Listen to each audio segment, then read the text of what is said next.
Hello. Hello. Tell us if you can hear us okay, because we have kind of a weird setup going on tonight. Yeah. If something's weird, let us know. If you can hear us, comment that you can hear us. I'll say that. All right. Let me see. Let me play our intro video here. Yeah, then we'll I'm explain. struggling. We'll explain what's happening with this once we get the intro video going. Yo! What's up? What's up? What's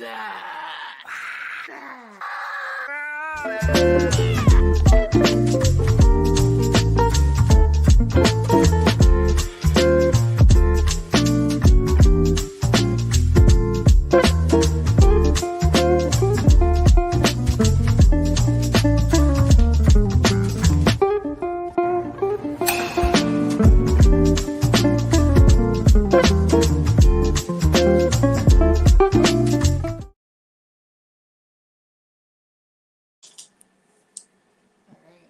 Hello. Hello. I see there's eyes on the video. There's Let us know eyes. if you're here. Yeah. So the reason that we're looking in different areas is because we have this really cool setup. Because Robin left her laptop at school because she was going to be going back to school for something, but then her meeting got moved. So now we are on my laptop, which is from 2009. The webcam on it barely functions. So we have a dual setup where we're controlling the stream from the laptop, but we are using an iPad.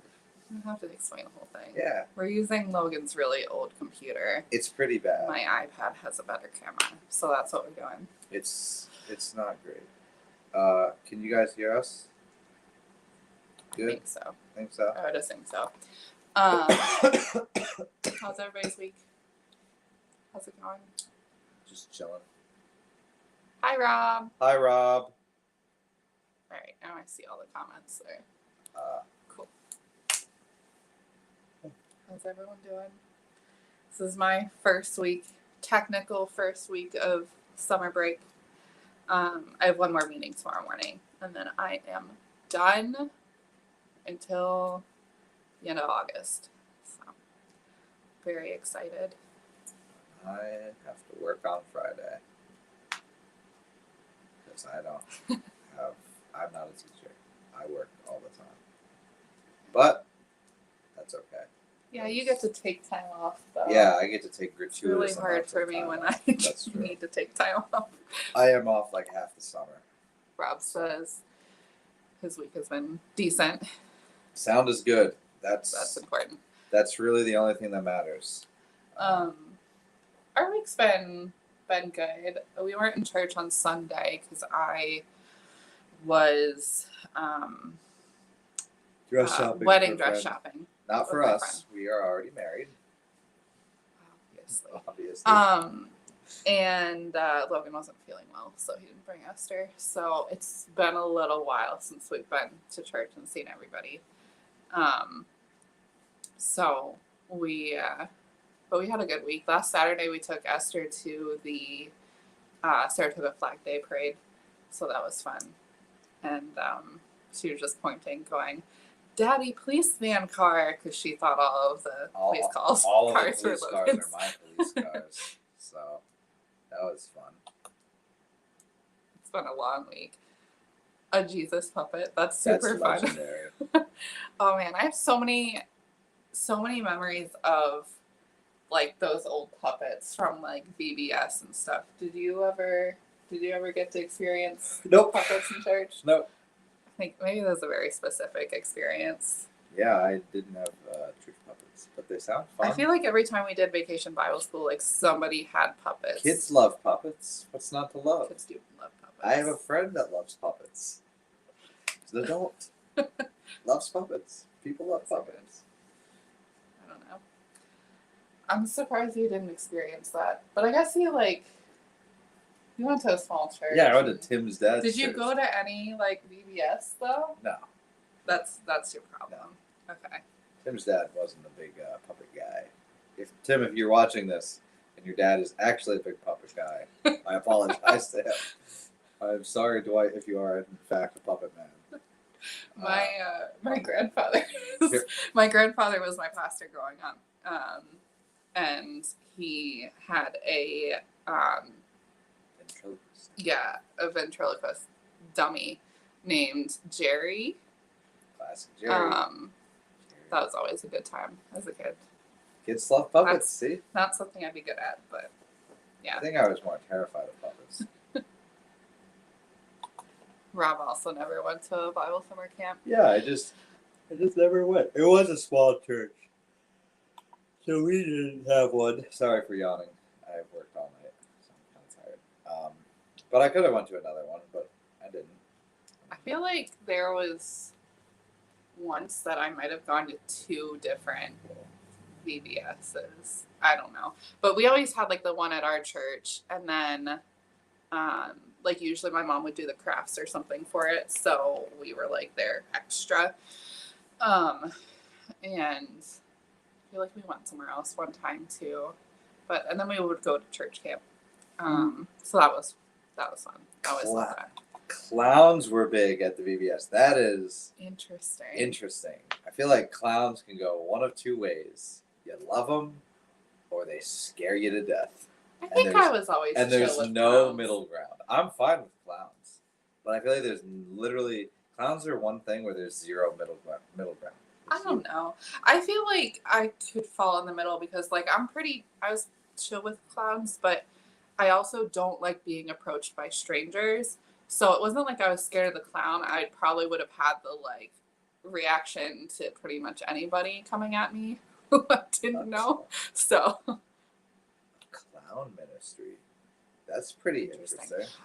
They did that in college. Do you remember? So we both went to Messiah, and we would host we hosted Special Olympics every year, and it was like this big volunteer day that we did. Like we would do like off-campus service stuff too, but it was what was it called, like Servathon or something? Servathon. And so we could like do different things, either to volunteer with the Special Olympics and like be a buddy to one of the athletes, or other stuff, or we go off campus to serve. But one of the things you could sign up to do is be a clown for Special Olympics, and I think they had like a name for their group and everything, but yeah. I think I had a friend do it, but that was not something I would do. It was cool. I respect the people who can do it, but it's not my thing. Like mimes. Are mimes worse clowns? I like mimes. I think mimes are cooler than clowns, even though they're kind of even more terrifying. I feel like miming could be more difficult. I mean, it's definitely more difficult. I don't know. I always was like really impressed with anyone who was good at balloon animals.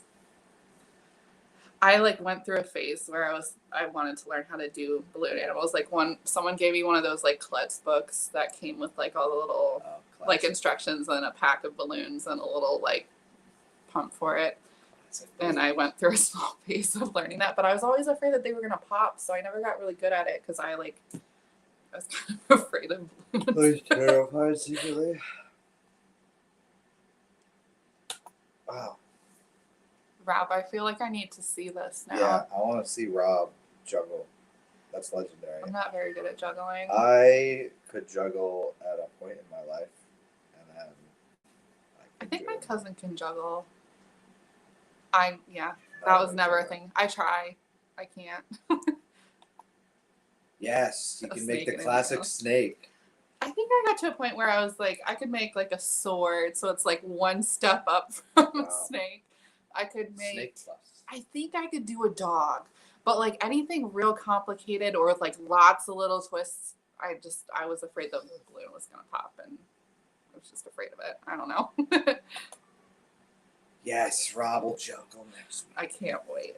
We'll have to make sure we tune in. I'm so excited to see Well, Rob you'll be go. sleeping. I'll watch it when I get up. When I Logan wake will up for rewatch work. it later. I will rewatch just for the Like juggling. Let's Horse. I love it. That's so good. All right. We have a video. a video in here somewhere. Let me find it. It's another Dan special. It's a good video. With some guests. Always with guests. Always All right, guests. here we go. Stirring up some trouble. Who would win between Mariana and Susanna in an arm wrestle? Dad! Oh! Okay, do you know what you're doing? Do you need to know the rules? No, I'm a woman, tell me. Well, I'm glad you asked, Susanna. Let's talk about the best arm wrestlers in history. So first up, we've got this chap, Arthur Dandurand, who's got frighteningly strong hands and forearms. Look at this guy. In 1908, he managed to walk 23 feet with a wheelbarrow. These two guys, you can notice great moustaches as well as huge muscles. So clearly a key in arm wrestling. Just push arm down with arm. Go. You mean you're... Okay, ready? I'm gonna laugh. 3, 2, 1, go! Okay, hold on. Ready? Hold on. You have to keep your elbow. Yeah. Oh, I know. Let's go. Cruising bone. Have you started yet? You ready? After Grandma Gio, Grandma K. Come on, Mariana. Come on, Mariana. Ah. Ah.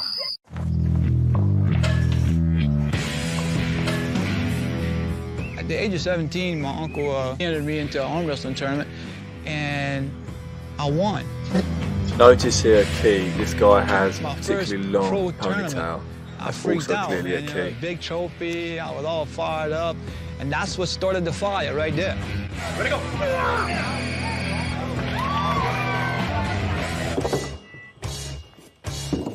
I was a natural arm wrestler, but to be the best of the best, you have to have really a total body workout. Here we go. Round 2. Mariana wasn't really trying, so I was. She was a bit. 2, 1, go. Can I swear? No, excellent. I'm just gonna hold steady. Who do you think's gonna win, Kelly? Auntie Ma. Come on, Auntie Ma. Don't let Kelly down. Oh, 2 out of 2, babe. I'm impressed.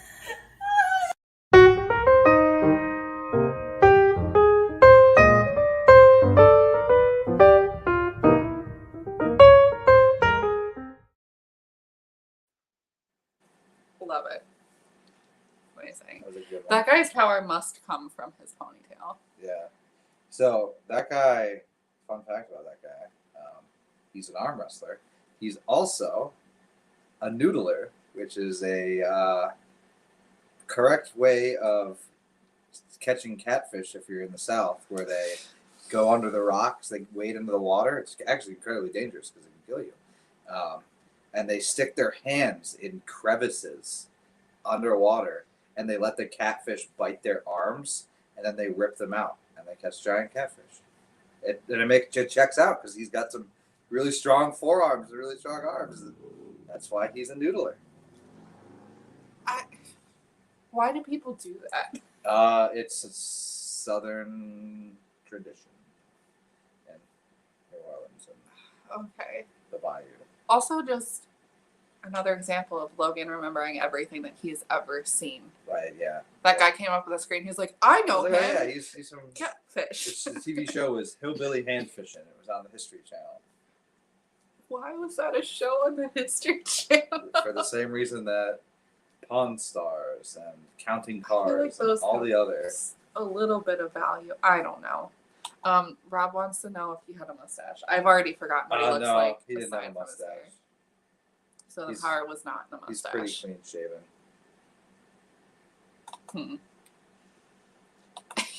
Yeah, the first person to catch a catfish.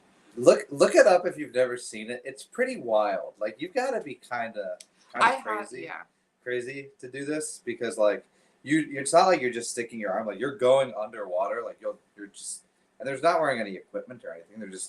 They're like, oh, there's a catfish nook. Let me dive under the water and stick my arm in, hope it bites, and hope I can get it out and not drown. People are crazy. Why would you do that? Why not Yeah. just catch a catfish with a fishing rod? It also just makes you wonder, like, about all the people who, like, try to eat a certain thing for the first time. Like, I don't know. There's some things that are just, like, why would you try to eat that? I don't know. Like snails. Why would you try to eat a snail?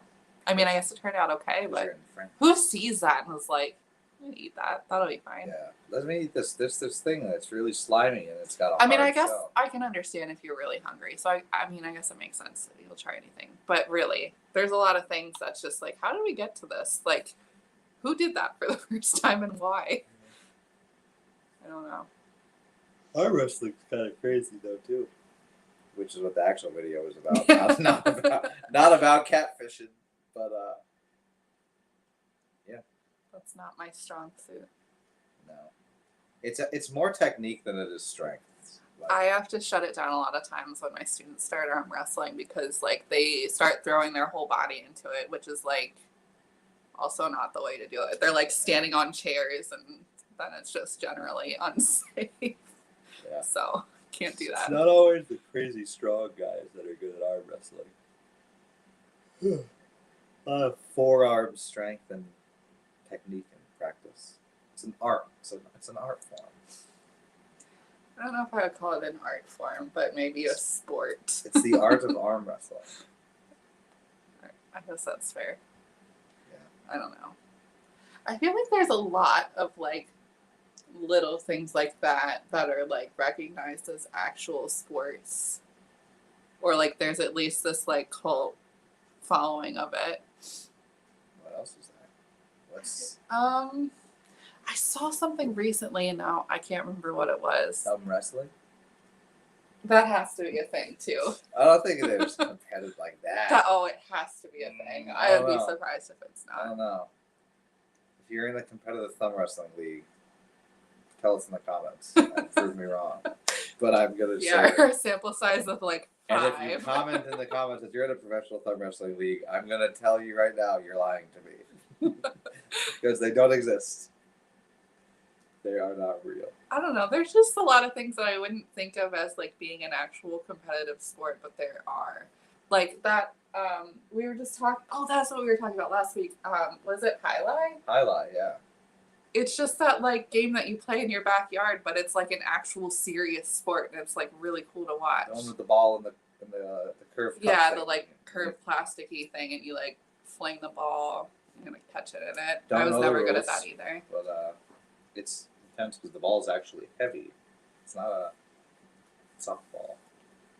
So Yeah, I wouldn't be good at that. I like got okay at that. Like not competitively, but like I could actually play catch with somebody with that. But I don't know. Croquet though. extreme croquet, actually. I grew up playing croquet at my grandparents' house because they had a set and we would play it the correct way. Like with my grandmother, we would play correctly. And then we got a little bit older and it was like still really fun. Like we were really excited to play croquet, but we would do, like we would start changing the setup a little bit or changing the rules till we got to what we called extreme croquet. Which is the greatest sport of all time. And we would play it like, we played it in my parents' front yard, like at my graduation party, my brother's graduation party. Like we would set the little like The wickets. wickets up like on the side of a hill or like up against a tree, so you had to like go up and like through it, and You had to like jump tree roots and like it was just pure chaos. it was so fun. One of the most frustrating experiences. There was one we put it like in the middle of a puddle that was like a solid 2 inches deep, so the ball was going nowhere, and you were just smashing water everywhere. Oh yeah, That was the time. I would play croquet any day. It sounds like such a boring thing. I don't. Maybe it doesn't sound. Maybe boring. because we played it wrong is why. What do you mean? Like the real way we played it wrong? Well, the extreme way. Maybe because Oh maybe it was only fun because we played extremely. no, I had fun playing it the right way too. Huh. So, see, Rob says it sounds fun. It is fun. Extreme croquet is amazing. It's super fun.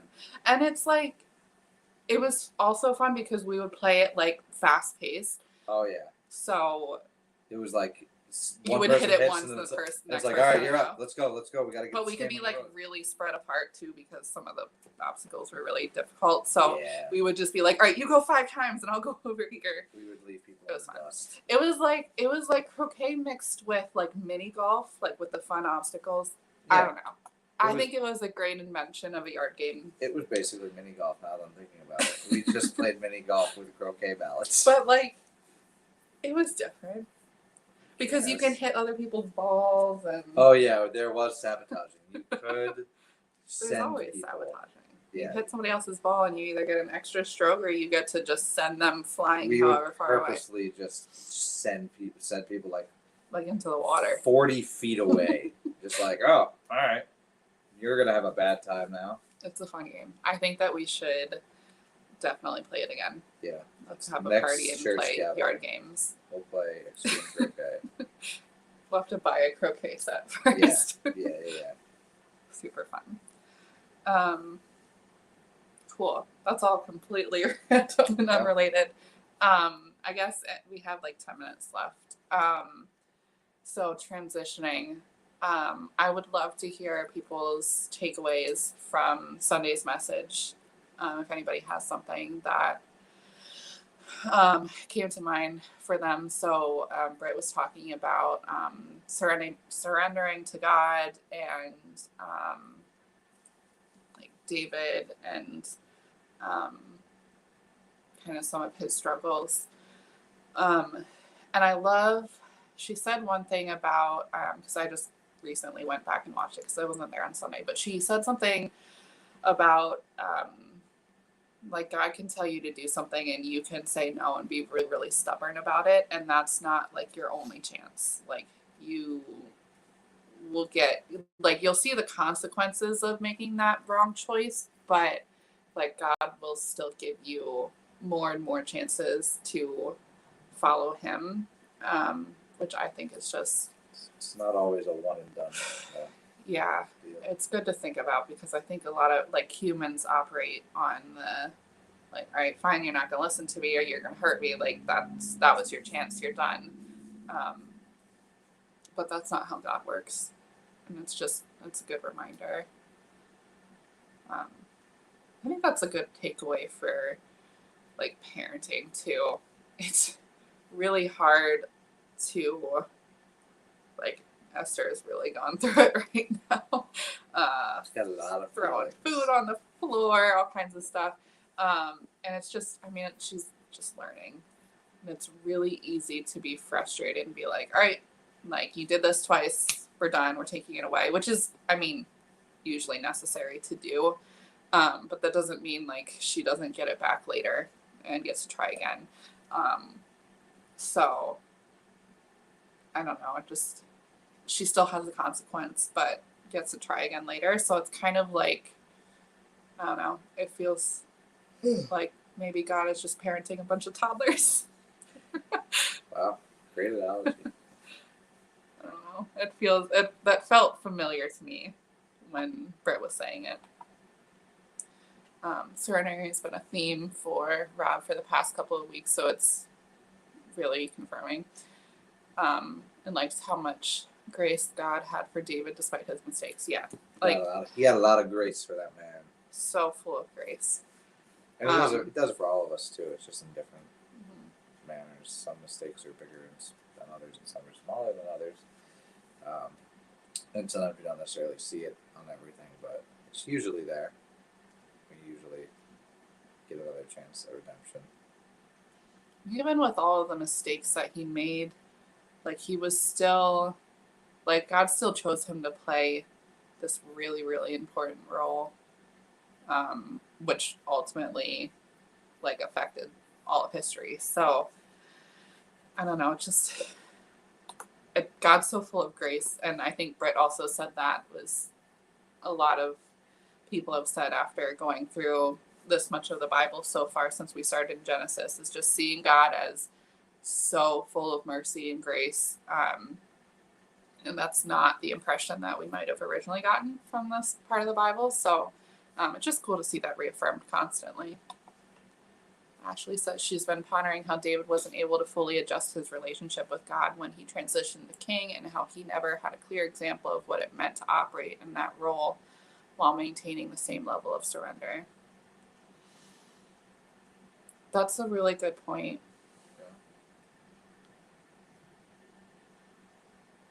Yeah. I don't know if I have anything to add to it. 'Cause, No, that's a really good Yeah. observation, though.